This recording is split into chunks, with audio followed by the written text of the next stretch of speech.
Hello students, welcome to the lecture. आज के lecture में आप सभी का स्वागत है। तो आज हम अपने सिनोनिम्स का पार्ट सेकंड शुरू करेंगे। लास्ट लेक्चर में हमने पार्ट 1 डिस्कस किया था, जिसके अंदर हमने 50 क्वेश्चंस डिस्कस किए थे सिनोनिम्स को लेकर, और उनकी मीनिंग और उनका वर्ड का जो हमारा यूज है हमने उसको भी लेके डिस्कस किया था ना। उसी अब पार्ट 2 के अंदर हम कुछ और क्वेश्चंस डिस्कस करेंगे जो हमारे एग्जाम पॉइंट ऑफ व्यू से रिलेटेड है या इंपॉर्टेंट है। अब एक और चीज मैं आपको बता देता हूं, अगर कोई क्वेश्चन रिपीट होता है इसका मतलब वो किसी ना किसी ईयर एग्जाम में आपके पूछा गया है, राइट। तो रिपीटेशन का मतलब यही होता है कि जो वोकैब होती है ये आपको इसीलिए इंपॉर्टेंस बताती है अपना कि जो प्रीवियस ईयर क्वेश्चंस है उनमें से कुछ क्वेश्चंस पूछे जाते हैं। इसलिए कभी भी अगर वोकैब की आप तैयारी करें तो अपने प्रीवियस ईयर क्वेश्चंस को भी अच्छे से तैयार करें, क्योंकि वहां से भी काफी क्वेश्चन बनते हैं। अब प्रीवियस ईयर में अगर आपको एक क्वेश्चन मिल रहा है, अब सपोज अभी हम आईबीपीएस क्लर्क के क्वेश्चंस की डिस्कस कर रहे हैं, लेकिन आप चाहें तो एसबीआई पीओ और हमारे आईबीपीएस पीओ के जो एग्जाम्स होते हैं, नाबार्ड का हो गया या आरबीआई का जो भी एग्जाम होता है, उनके क्वेश्चंस को भी आप देखें, क्योंकि जो एग्जाम होते हैं ये इस पॉइंट ऑफ व्यू से बनाए जाते हैं कि जो वोकैब है इनका एक स्टैंडर्ड मेंटेन रहे, और ये जो वोकैब के वर्ड्स हैं ये किसी ना किसी एग्जाम के अंदर रिपीट होते हैं। तो इससे आपकी प्रैक्टिस भी अच्छी हो जाएगी और आपको पता रहेगा कि आपको कितने नंबर ऑफ वर्ड्स आने लगे हैं, राइट। वोकैब का एक ही तरीका होता है याद करने का, प्रैक्टिस और अपनी कम्युनिकेशन में उसका इम्प्लीमेंटेशन करना, यानी उसका यूज करना। और जितना ज्यादा आप यूज करेंगे तो उतना ही आप उस वर्ड से फैमिलियर होते हैं, राइट। तो अब हम अपने इस लेक्चर में अपनी वर्ड्स की शुरुआत करते हैं। तो सबसे पहला आता है वर्ड यील्ड। यील्ड को हमने लास्ट लेक्चर में भी डिस्कस किया था। इसका मतलब होता है प्रोड्यूस या फिर किसी लार्ज अमाउंट में प्रोडक्शन बढ़ना, प्रोड्यूस और प्रोवाइड, या फिर वो एग्रीकल्चर में हो, नेचुरल में हो या इंडस्ट्रियल प्रोडक्ट में हो। तो यील्ड देखिए, HYV सीड्स होते हैं हमारे, हाई यील्ड वैरायटी सीड्स।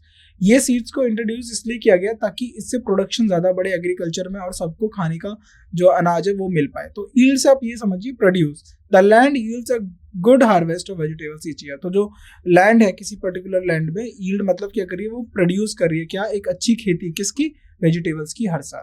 तो यील्ड्स का मतलब होता है प्रोड्यूस। तो अगर आपको कहीं भी वर्ड प्रोड्यूस यूज करना हो so you can use yield. अब ये आपको एक स्टैंडर्ड देगा। अब देखिए जो वोकैब होती है ना, अच्छी वोकैब आपकी नॉलेज को भी एक्सप्रेस करती है कि यस आपके पास लैंग्वेज की एक अच्छी कमांड है। तो कोशिश करें कि वर्ड्स को यूज करें, अपने इम्प्लीमेंटेशन करें अपने कम्युनिकेशन के अंदर, राइट। नेक्स्ट आता है जील्स।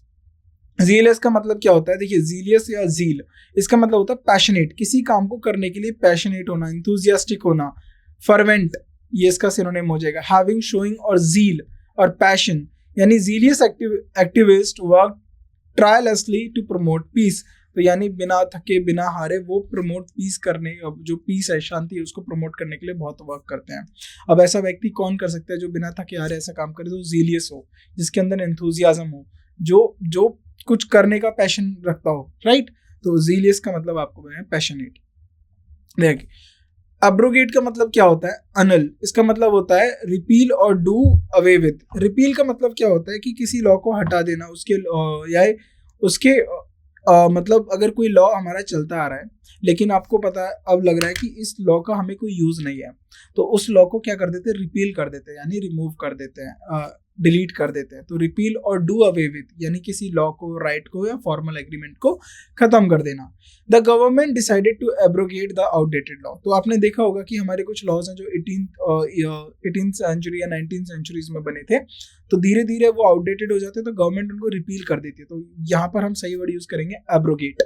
तो अगर आप कहीं भी रिपील या कुछ ऐसा फॉर्मल एग्रीमेंट को खत्म करने की बात कर रहे हो तो एब्रोगेट यूज करेंगे। एग्जांपल के तौर पे the government decided to abrogate the outdated law. Now benevolent का मतलब क्या होता है, बेनेवोलेंट का मतलब होता है काइंड हार्टेड, कोई जो बहुत काइंड हार्टेड पर्सन हो या जो काइंडनेस या गुडविल जेस्चर दिखाता हो, हॉस्पिटेबल हो, right. The benevolent king was loved by all his subjects. तो यानी बिलोवेंट किंग का मतलब क्या है कि काइंड हार्टेड जो किंग है, राइट, तो उसको कौन प्यार करता है, उसको ऑल हिज सब्जेक्ट, तो जो भी उसके लोग हैं, जो भी उसकी प्रजा है, वो सब उसे पसंद करते हैं, राइट। कैकोफोनी का मतलब होता है डिसोनेंस। डिसोनेंस का मतलब कोई हार्श या डिस्कॉर्डेंट मिक्सचर ऑफ साउंड्स। तो मतलब डिस्कॉर्डेंट मिक्सचर ऑफ साउंड्स का मतलब होता है, अगर आप बात करें तो नॉइस, राइट, नॉइस हो गया, तो नॉइस को हम कैकोफोनी बोल सकते हैं, राइट, या फिर कोई हार्श साउंड को बोल सकते हैं। The cacophony of the bus busy city street was overwhelming. तो ओवरवेलमिंग का मतलब होता है कुछ चीज आपको एक साथ ज्यादा अमाउंट में, एक्सेसिव अमाउंट में आ जाए और आपको उसको समझने में थोड़ा टाइम लगे कि ये क्या है क्या नहीं है, तो इसको हम बोलते हैं ओवरवेलमिंग फीलिंग। तो आप कहीं ऐसी जगह पे जाएं जहां बहुत सारे थॉट्स आपको फ्लडेड हो जाएं आपके माइंड में। फ्लडेड होने का मतलब है कि बहुत अबंडेंट अमाउंट में आ जाए आपके दिमाग में इतने सारे थॉट्स, तो उसको हम बोलते हैं ओवरवेलमिंग फीलिंग। तो the cacophony of the busy city street, तो अगर आप आपने बिजी सिटी या कोई बड़ी सिटीज मेट्रोपॉलिटन सिटीज देखी होंगी तो उनकी स्ट्रीट पे देखा होगा बहुत ज्यादा साउंड होती है, तो उसको इन्होंने कैकोफोनी बोला गया है, राइट। डेबिलिटेट का मतलब क्या होता है? वीकन, कमजोर पड़ जाना, राइट। वीक और इनफर्म, राइट। फर्म मतलब कुछ चीज कठोर, और दो हमारा जो होता है फर्म, और इसका अपोजिट होता है इनफर्म या वीक। किसी को वीक बना देना, वीकन, मेक समवन वीक और inform. The virus can debilitate patients for weeks, तो जो वायरस है, अब ये आपने कोविड में भी देखा होगा, तो जो कोविड का वायरस होता है ये पेशेंट्स को काफी कमजोर बना देता है, राइट, बना देता था अब हफ्तों तक के लिए। तो ये इसका मतलब डेबिलिटेट का मतलब यही होता है, वीकेंड, किसी के द्वारा आप कमजोर कर दिए जाए, वीक कर दिए जाए, राइट। नाउ एफिकेसी का मतलब क्या होता है? Effectiveness, right. The ability to produce a desired और इंटेंडेड रिजल्ट, तो डिजायर्ड, इंटेंडेड रिजल्ट या सपोज्ड रिजल्ट, राइट। तो कितनी इफेक्टिवनेस से आप किसी काम को करते हो, तो वो आपकी एफिकेसी होती है, right. People question the efficacy of the new drug, तो पीपल यानी लोगों ने क्या करा, सवाल उठाए किसी नए ड्रग की इंटेंडेड रिजल्ट को लेकर या फिर उसके डिजायर्ड रिजल्ट को लेकर, यानी एफिकेसी के ऊपर या इफेक्टिवनेस के ऊपर उसके ऊपर सवाल उठाए, राइट। तो यहाँ पर एफिकेसी कैसे किया गया है? एफिकेसी यहाँ पर एज ए नाउन यूज करा, पीपल क्वेश्चन टू, किसको क्वेश्चन किया गया? एफिकेसी को। और किसकी एफिकेसी? यानी ड्रग के ऊपर, तो इसको हमने एज अ नाउन, इफेक्टिवनेस को एज अ नाउन यूज करा गया, राइट। फेसिटियस का मतलब क्या होता है? फेसिटियस का मतलब होता है फ्लिपेंट या treating serious issues with deliberately inappropriate humour, तो यानी हम किसी भी सीरियस इश्यू को जो भी हम ट्रीट करें या फिर सीरियस इश्यूज को हम इनअप्रोप्रिएट ह्यूमर के साथ अगर हम किसी सीरियस इशू को हम डील करते हैं, उसको हम बोलते हैं फेसिटियस या फ्लिपेंट।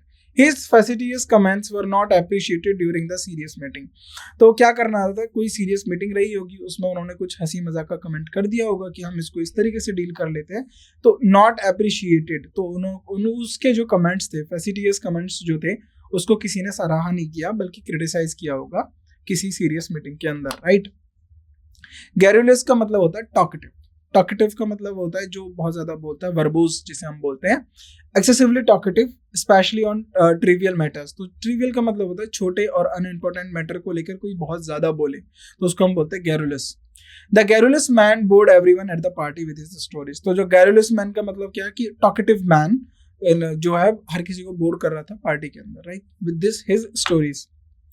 हिरेंग्यू का मतलब हमने पढ़ा था लास्ट लेक्चर में भी, tirade lengthy and aggressive speech, तो कोई लेंदी और कोई एग्रेसिव स्पीच दी जाती है, जैसे a politician harangue did not win him any favour with the voters, right. Impede का मतलब होता है हिंडर, डिले करना, प्रिवेंट करना, किसी चीज को ऑब्स्टिकल्स को ऑब्स्ट्रक्ट करना, राइट। तो lack of funding has impeded the project progress, right. Jeopardize का मतलब क्या होता है? इंडेंजर। अब जियोपार्डाइज, इंडेंजर का मतलब होता है किसी को भी देखिए इंडेंजर समझिए, अगर आपने स्पीशीज, अगर ज्योग्राफी या एनवायरनमेंट पढ़ा तो वहाँ पर हमारी स्पीशीज की कैटेगरी होती है, इंडेंजर्ड होती है, राइट, नॉट सीरियस होती है, एक्सटिंक्ट होती है, रेयर स्पीशीज होती है। तो इंडेंजर्ड का मतलब क्या होता है? Which is something on harm, जो हार्म के अंदर हो, जो खोने की रिस्क में हो, यानी जो कुछ समय बाद विलुप्त हो सकती है, यानी पुट समवन और something into a situation in which there is a risk of loss, harm और फेलियर। तो किसी वस्तु या किसी व्यक्ति को ऐसी सिचुएशन में डाल देना जहां पर उसे खोने का या उसको नुकसान या उसके फेलियर होने का खतरा हो, उसको हम बोलते हैं इंडेंजर्ड या jeopardise, right. Don't jeopardise your health by smoking, तो यानी इसका मतलब क्या होगा कि अपनी हेल्थ को खतरे में मत डालो स्मोकिंग करके, राइट। क्नैक का मतलब होता है स्किल, एन एक्वायर्ड और natural skill eight performing a task, तो किसी भी, या तो आपने कोई स्किल को एक्वायर्ड किया है, सीखा गया है, या वो नेचुरल स्किल है किसी भी टास्क को परफॉर्म करने के लिए, तो क्नैक का मतलब होता है skill. She has a knack for playing the piano. अब देखिए जहां पर आपको स्किल यूज करनी है, so do you have efficient skills, so अगर आपने पूछा do you have efficient knacks, तो अब आपने क्या करा, आपने अपनी वोकैब को एक्सप्रेस किया, अपने नॉलेज को एक्सप्रेस किया कि देखो हमें, तो आप स्किल्स बोल रहे हो, हम क्नैक बोलेंगे। तो यहाँ पर डिफरेंस आ जाता है कि जब आपको वर्ड्स को यूज करना चाहिए, she has a knack for playing the piano, यानी शी हैज अ स्किल, यहाँ पर क्या हो जाए, शी हैज अ स्किल, ये एज अ नाउन यूज करा है, तो अगर आप कहीं भी कनैक को यूज करो एज अ नाउन यूज कर सकते हो, राइट। तो यहाँ पर एज अ नाउन यूज करा है, she has a skill for playing the piano. Low, lethargic का मतलब होता है स्लगिश, तो ये बहुत कॉमन वर्ड है, right. अपेथेटिक, sluggish, affected by lethargic, right? He felt lethargic after the long journey.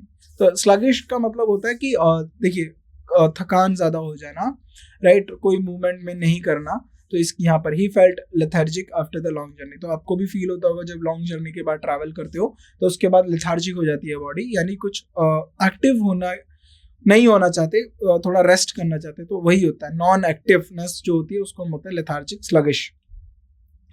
Mundane का मतलब होता है ऑर्डिनरी, यानी लैकिंग इंटरेस्ट और एक्साइटमेंट, डल, या जिसे हम मोनोटमस जिसे कह सकते हैं, तो जिसमें आप इंटरेस्ट खोते हो या फिर एक्साइटमेंट नहीं होती है, या जो डल होता है, राइट, तो उसको बोलते हैं mundane. She hated the mundane task associated with her job, तो उसको कैसे टास्क पसंद नहीं है, उसको ऐसे ऑर्डिनरी टास्क या फिर ऐसे टास्क जिसमें उसको कोई एक्साइटमेंट नहीं होती है या कोई इंटरेस्ट नहीं है या कोई डल टास्क है या मोनोटमस कोई बोर्ड टास्क है, उसको करने में उसको नहीं अच्छा लगता है, यानी वो हेट करती है। नेसेंट का मतलब होता है बडिंग। अब देखिए बडिंग अगर आपको बायोलॉजी में पढ़ा हो तो बडिंग का मतलब क्या होता है कि अगर आप पोटैटो को आप किसी मॉइस्चर जगह पर रख दीजिए तो उसमें से क्या होता है, ग्रीन कलर के कुछ उसमें से बर्ड्स निकलने लगते हैं, तो उसको हम कहते हैं budding, right. Specially of a process of और organisation just coming into existence and beginning to display signs of future potential. अब यहाँ पर इंग्लिश में बडिंग का मतलब दूसरा है, यहाँ पर ये बोला गया है कि ये एक प्रोसेस है या फिर किसी और या फिर एक ऑर्गेनाइजेशन है just coming into existence and beginning to display. अब क्या डिस्प्ले कर रही है, किसी चीज का शुरुआत होना या फिर फ्यूचर पोटेंशियल को लेके दिखाना, यानी द नेसेंट आर्टिस्ट शोर द ग्रेट पोटेंशियल। तो हमें क्या दिख रहा है कि जो आर्टिस्ट है, जो नेसेंट आर्टिस्ट है, इसका आगे बहुत ज्यादा पोटेंशियल है, तो ये डिस्प्ले कर रहा है कुछ ऐसे साइंस, राइट। ऑब्सोलेट का मतलब होता है आउटडेटेड, यानी जो कोई no longer in use, no longer produced और यूज्ड या आउट ऑफ डेट। तो ऑब्सोलेट होता है जैसे आपने अगर कीपैड फोन देखे थे और अब स्मार्टफोन्स आ गए, तो now keypad phones are outdated.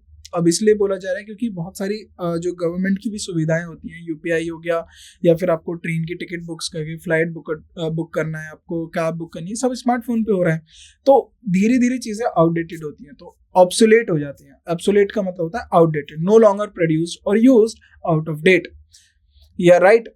So the obsolete machinery was replaced with modern equipment. तो yes, the obsolete mobile, अगर आप यूज कर सकते हो, the obsolete mobile phones was replaced with new या फिर replaced with new mobile phones या smartphones। तो obsolete का मतलब होता है outdated। prolific का मतलब होता है productive, yeah right।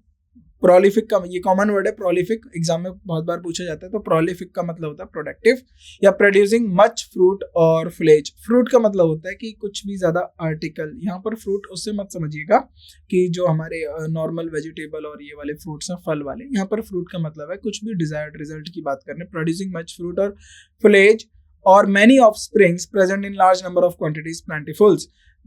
He was a prolific writer, यानी productive writer publishing dozens of books. तो यानी इज अ वो जो जिस तरीके के राइटर्स थे, यानी वो लार्ज नंबर ऑफ क्वांटिटीज में अच्छी बुक्स लिखता है, तो यानी प्रोफाइलिक। क्विल का मतलब होता है सप्रेस, किसी बात को दबा देना, या किसी रिबेलियन हो गया या डिसऑर्डर हो गया उसको दबा देना। Put an end to a rebellion, rebellion का मतलब होता है किसी विरोध को लेकर या किसी डिसऑर्डर को लेकर उसको खत्म कर देना। Quail typically by the use of force, तो क्वेल बेसिकली आप किसी चीज को दबाव बना के उसको खत्म करें, या फोर्स के थ्रू या किसी और के थ्रू। तो जब आप किसी चीज को दबाव बनाते हैं तो उसका मतलब होता है खत्म करना, सप्रेस करना। The government acted quickly to quell the rebellion, तो क्वेल का मतलब है टू सप्रेस द रिबेलियन, तो गवर्नमेंट ने बहुत जल्दी रिएक्शन लिया या एक्ट किया किसी रिबेलियन या विद्रोह को खत्म करने के लिए। तो टू क्वेल का मतलब होता है सप्रेस। रेप्रोच का मतलब होता है रिप्रीमेंड, रिप्रीमेंड का मतलब होता है किसी को इस तरीके से लाइक देखिए एड्रेस करना, someone in such a way as to express disapproval और डिसअपॉइंटमेंट। तो किसी को आप इस तरीके से एड्रेस कर रहे हो कि आप बता रहे हो कि आप उसकी बात से डिसअपॉइंटमेंट है या फिर अपना डिसअप्रूवल दे रहे हो कि या डिसएग्रीमेंट दिखा रहे हो उस चीज को लेकर कि आप उससे सहमत नहीं है। He received a reproach from his boss for the sloppy work, तो उसने डिसएग्रीमेंट या डिसअप्रूवल अपने बॉस से मिला किसी वर्क को लेकर, राइट। स्लाइंट का मतलब होता है प्रोमिनेंट, मोस्ट नोटिसेबल और इम्पोर्टेंट। तो आप भी अगर आपने पढ़ी है कॉम्पिटिटिव एग्जाम्स के लिए, तो उसमें अगर आपने देखा होगा कि जब भी हम कॉन्स्टिट्यूशन पढ़ते हैं तो उसमें डिस्कस करते हैं salient feature of the constitution. Salient का मतलब होता है इंपॉर्टेंट, नोटिसेबल या प्रोमिनेंट फीचर्स क्या होते हैं। तो salient feature of the building are its beautiful columns. तो इस बिल्डिंग का नोटिसेबल फीचर क्या है, इसके कॉलम्स, बिल्डिंग के कॉलम्स। तो सलाइंट का मतलब समझिएगा, जब भी आप कुछ इंपॉर्टेंट चीज की बात करें, what is the salient feature of this particular subject or particular video or particular whatever it is, कुछ भी ऐसा हो, तो जब भी आप इस तरीके से बात करें तो ऐसे वर्ड्स को यूज करना सीखिए। प्रोमिनेंट की जगह सलाइंट बोल सकते हैं, प्रोमिनेंट बोल सकते हैं। तो इंपॉर्टेंट या कहीं भी आपको मोस्ट नोटिसेबल अगर यूज करना हो तो वहां पर आप सलाइंट राइट या फिर प्रोमिनेंट वर्ड यूज करें, राइट। टेनेशियस का मतलब होता है डिटरमाइंड, यानी tending to keep a firm hold of something, तो किसी को पकड़ के रखना, राइट। क्लिंजिंग और अडेरिंग क्लोजली, अडेरिंग का मतलब होता है तो वही फॉर्मली किसी को पकड़ के रखना, होल्ड करके रखना। She had tenacious grip on her beliefs, तो टेनेशियस का ग्रिप का मतलब यानी उसके जो बिलीव्स हैं, उसका जो विश्वास है या वो किसी चीज पे जो फेथ रखती है उसके ऊपर उसका अच्छा पकड़ है, यानी वो उस पे भरोसा रखती है, राइट। ग्रिप का मतलब यानी कि उसने उसको पकड़ के रखे, यानी उसका ऊपर फेथ है, उसके बिलीव्स के ऊपर उसे फेथ है, राइट। ऑबिक्यूटिस का मतलब क्या होता है, एवरीवेयर या ओमनी प्रेजेंट, जिसे हमने लास्ट लेक्चर में पढ़ा था, ओमनी प्रेजेंट यानी present, appearing or found everywhere. The ubiquitous advertisements were becoming annoying, तो जो हर जगह एडवर्टाइजमेंट दिखती रहती है वो एनोइंग का मतलब है परेशान कर देती है, राइट। विलिफी का मतलब होता है डिफेम, डिफेम का मतलब होता है किसी को राइट किसी की रिस्पेक्ट या किसी के सम्मान को खेद पहुंचाना। Speak or write about in abusively disparaging manner, तो लिखना या बोलना, किसी के बारे में गलत बोलना या राइट, तो उसको हम बोलते हैं विलिफाई या defame. It is not right to vilify someone based on rumours, तो किसी भी रूमर्स के ऊपर किसी को गलत ठहराना या उसको डिफेम करना सही नहीं है, राइट। विस्टफुल का मतलब होता है लॉन्गिंग, यानी हैविंग और शोइंग फीलिंग ऑफ वेग और रिग्रेटफुल लॉन्गिंग। वेग का मतलब होता है दुख या किसी रिग्रेट को शो करना, राइट, तो उसका मतलब होता है wistful. She had a wistful look in her eyes as she recalled her childhood, तो विस्टफुल लुक का मतलब क्या है कि उसकी आंख में दर्द है या दुख है जब वो अपने चाइल्डहुड को रिकॉर्ड कर रही थी। एक्सोनरेट का मतलब होता है एब्सॉल्व, ये especially of an officially body, ये किसी ऑफिशियली बॉडी के लिए यूज किया जाता है। फ्रॉम ब्लेम और फॉल्ट ऑफ रॉन्ग, तो किसी को ब्लेम किया जाए किसी गलत काम के लिए या रॉन्ग डूइंग के लिए। The investigation will exonerate him for all charges, तो जो इन्वेस्टिगेशन थी वो उसको ब्लेम करेगी उसके सारे चार्जेस को लेकर, राइट, जो उस पर लेके हैं, यानी specially of an official body, तो किसी भी ऑफिशियली बॉडी के लिए हम यूज कर सकते हैं एक्सोनरेट, राइट। यर्न का मतलब होता है crave, have an intense feeling of longing for something, तो या typically something that one has lost और बीन सेपरेटेड फ्रॉम। तो यर्न का मतलब होता है कि किसी से अलग या बिछड़ने की जो फीलिंग होती है वो होना, उसको हम बोलते हैं yearn. They yearn for their homeland, तो जब वो यर्न का मतलब है उनको वो दुख है इस बात का या फिर वैसी फीलिंग है जैसे वो अपने मतलब होमलैंड से बिछड़ गए या अपने जहाँ उनका घर था, जहाँ उनका सब कुछ था, तो जब वो वहाँ से कहीं और चले गए तो वो जो फीलिंग है उनके यहाँ सेपरेशन की जो फीलिंग है उसको हम यर्न से डिनोट करते हैं, राइट। जेस्ट का मतलब होता है enthusiasm, the great enthusiasm and energy, तो कि बहुत ज्यादा एंथुसियाज्म होना, एनर्जी होना, ज़ील होना, उसको हम बोलते हैं zest. He approach every task with a zest for life, यानी वो हर एक टास्क को इतना एनर्जेटिक तरीके से डील करता है या फिर इतने ज्यादा एंथुसियाज्म से यूज करता है। तो कभी भी एंथुसियाज्म यूज करना हो या हाई एनर्जी यूज करना हो तो आप यूज करेंगे जेस्ट, राइट।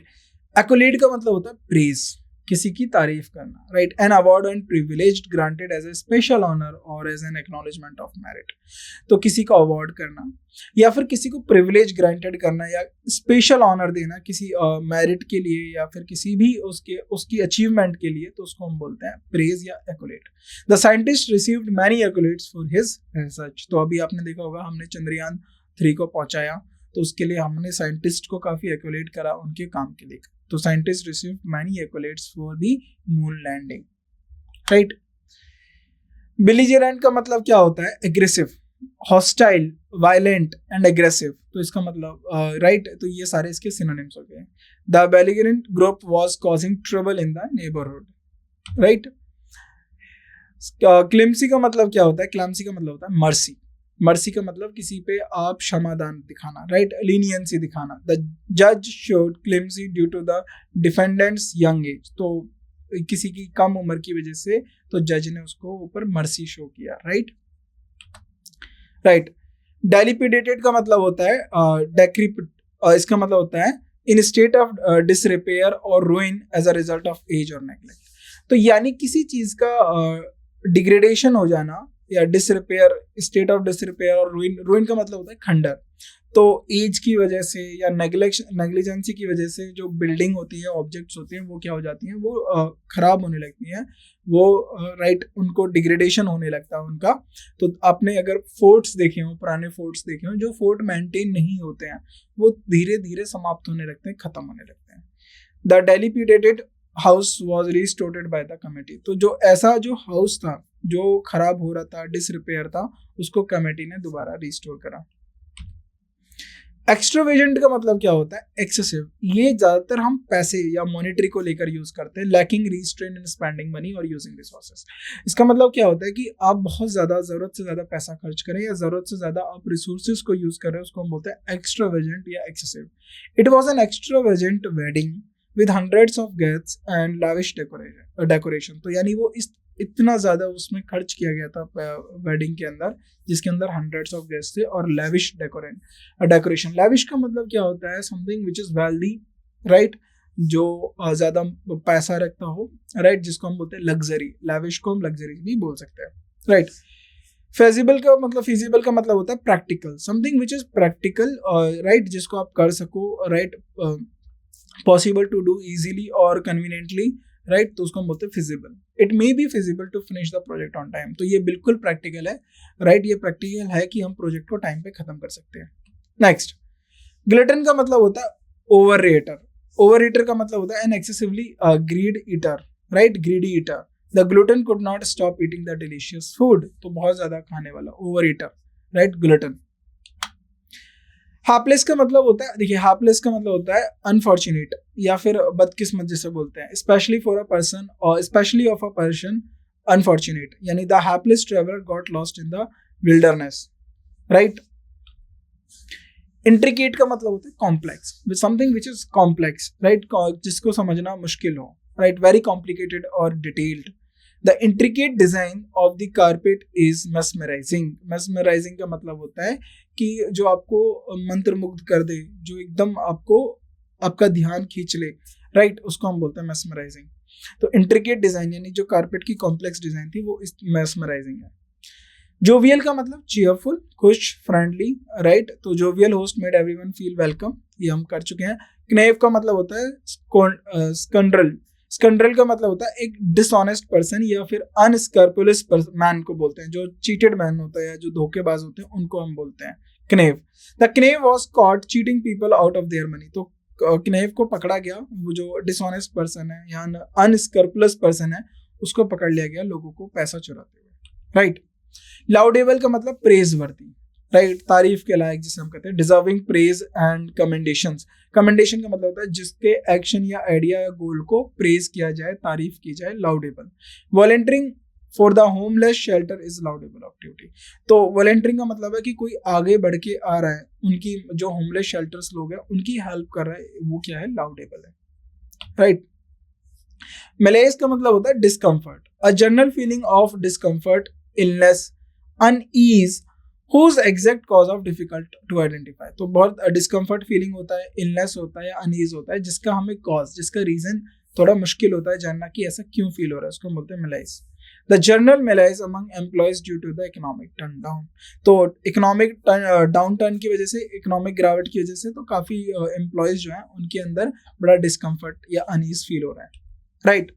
निफेरियस का मतलब होता है विक्ट। विक्ट का मतलब या विकेट का मतलब क्रिमिनल होता है, टिपिकली एक्शन और एक्टिविटी जिसको हम बोलते हैं criminal. Nefarious plot was covered by the detectives, uncovered by the detectives. तो जो आपका क्रिमिनल प्लॉट है या फिर हम ऐसा करें जो कि अनएथिकल प्लॉट था, वो अनकवर्ड किया गया, किसके द्वारा, डिटेक्टिव्स के द्वारा, राइट। ऑब्लिटरेट का मतलब होता है डिस्ट्रॉय, राइट, किसी को डैमेज कर देना, डिस्ट्रॉय कर देना, वाइप आउट कर देना, डिलीट कर देना।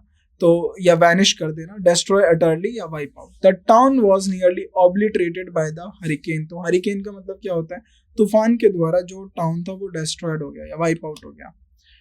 पर्टिनेंट का मतलब क्या होता है, पर्टिनेंट का मतलब होता है रिलेवेंट, या रिलेवेंट का मतलब होता है एप्लीकेबल हो या पर्टिकुलर मैटर या अपोजिट हो, right. She asked some pertinent questions about the assignment. तो उसने कुछ एप्लीकेबल क्वेश्चंस पूछे, रेलेवेंट क्वेश्चंस पूछे उस असाइनमेंट को लेके जो कि पूछने जाने चाहिए वहां पर, इसका मतलब है। क्वेंड्री का मतलब होता है डिलेमा। तो ये मैंने आपको बताया था।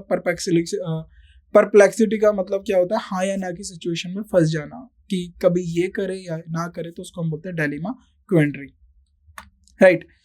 रेवरबरेट का मतलब होता है रिसाउंड, इसका मतलब या be repeated several times as an echo. तो आपने देखा होगा एको क्या होता है, एको जब आप बोलते तो आपकी आवाज टकरा के वापस आती है।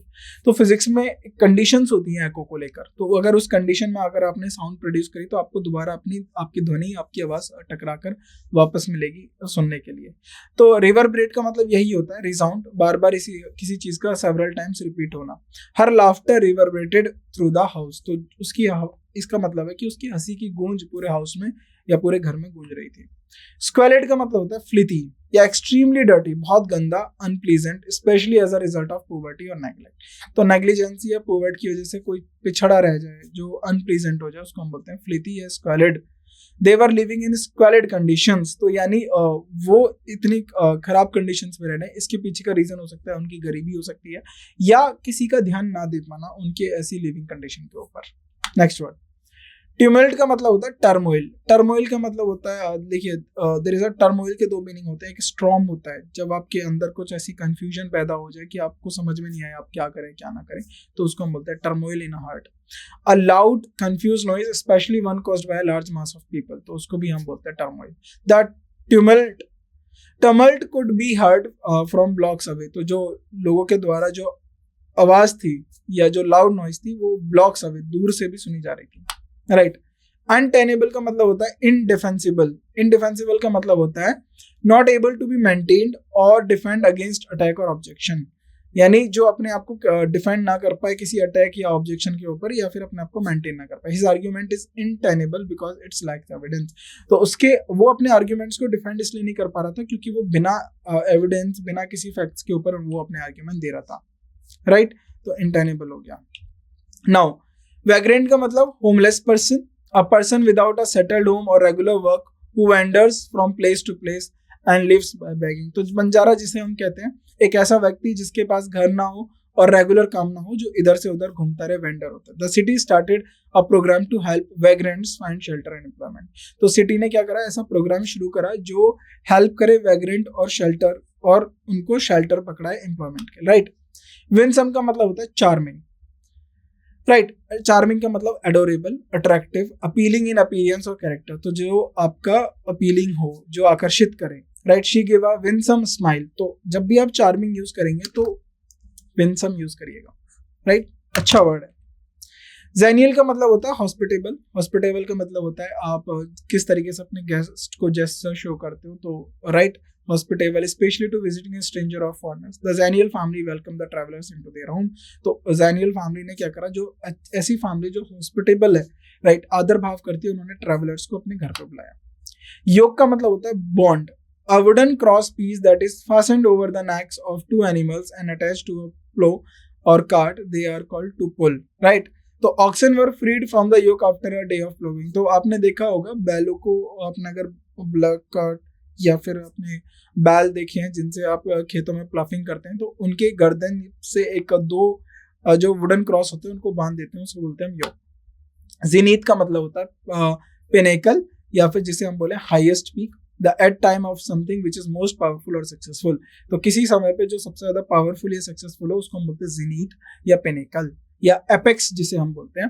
Eight the zenith of her career she was unstoppable. तो अपने जब वो अपने करियर के जिनीत पे थी, एपेक्स पे थी, तो यानी उस समय की बात हो रही है जब वो पावरफुल या सक्सेसफुल थी, तो उसको कोई रोकने वाला नहीं था। अडेप्ट का मतलब होता है स्किल्ड या प्रोफिशिएंट एट समथिंग, किसी को करने में बहुत ज्यादा सक्षम या स्किल्ड होना। She is adapt eight playing the piano. Blunder का मतलब होता है मिस्टेक, बहुत कोई बड़ी गलती कर देना, स्टूपिड या केयरलेस मिस्टेक कर देना। His blunder cause the team the match. तो उसकी गलती की वजह से टीम को कीमत चुकानी पड़ी मैच में। कॉन्वोल्यूटेड का मतलब होता है कॉम्प्लेक्स, राइट। कॉन्वोल्यूटेड स्पेशली किसी आर्ग्यूमेंट, स्टोरी या सेंटेंस को लिखा जाता है जो कि डिफिकल्ट टू फॉलो या डिफिकल्ट टू अंडरस्टैंड हो या एक्सट्रीमली कॉम्प्लेक्स हो। The convoluted language in the legal document confuse everyone. तो ये बहुत कॉमन है, अगर आपने कोई लीगल डॉक्यूमेंट देखा होगा, उनकी जो लैंग्वेज होती है बहुत कॉम्प्लेक्स होती है, तो लोगों को जल्दी वो इंटरप्रिटेट नहीं कर पाते। नाउ ड्विंडल का मतलब होता है डिक्रीज, गिरावट होना, यानी gradually diminish gradually in size. तो किसी के साइज में गिरावट होना, अमाउंट में गिरावट होना या स्ट्रेंथ में गिरावट होना। The community resources started to dwindle after the factory close. तो जो कम्युनिटी के रिसोर्सेज थे वो गिरने लगे ग्रेजुअली जब से वो फैक्ट्री बंद हुई। Now last word is exorbitant का मतलब होता है एक्सेसिव, यानी exceeding the bounds of custom, propriety or reasons, especially in amount of extent or high excessive. तो जो लार्ज अमाउंट में होता है उसको हम बोलते हैं एक्सॉर्बिटेंट। द एक्सॉर्बिटेंट मतलब huge. The exorbitant price at the luxury hotel were not affordable for the everyone. तो जो बहुत हाई अमाउंट या एक्सेसिव अमाउंट ऑफ जो प्राइस है हमारा, वो लग्जरी होटल के अंदर जो हमारे एवरेज पर्सन है या एवरेज व्यक्ति है जिसकी आमदनी कम है या एवरेज है, वो अफोर्ड नहीं कर सकता। तो ये हमने कुछ अच्छे 60 वर्ड सीखे। तो इनके आपको क्या करना है, आप एक सिनोनिम्स तो मैंने हर एक किसी का दिया है, आपको इनके 2 सिनोनिम्स और लिखने हैं और 2 एंटोनिम्स और लिखने हैं। सो ये आपके 60 वर्ड्स आपको तैयार करने हैं, 2 सिनोनिम 2 एंटोनिम्स लिख के। देन उसके बाद इनको प्रैक्टिस करिए, जितना ज्यादा प्रैक्टिस करेंगे उतना ज्यादा वोकैब आएगा। और साथ ही में आपको क्या करना है, इसके साथ आप मॉक टेस्ट दीजिए, अपने मॉक्स को अटेंड करिए, चाहे वो किसी भी एग्जाम का हो, जहां भी वो कैब आती हो उसको अटेंड करिए, प्रैक्टिस करिए और उस रीडिंग की हैबिट बढ़ाइए। जितना ज़्यादा आप रीड करेंगे उतना ज़्यादा आपको वो कैब में कंफर्टेबली होगा और उतने ज़्यादा वर्ड्स आप सीख पाएंगे। तो आज की क्लास को हम यहीं रोकते हैं। Thank you so much.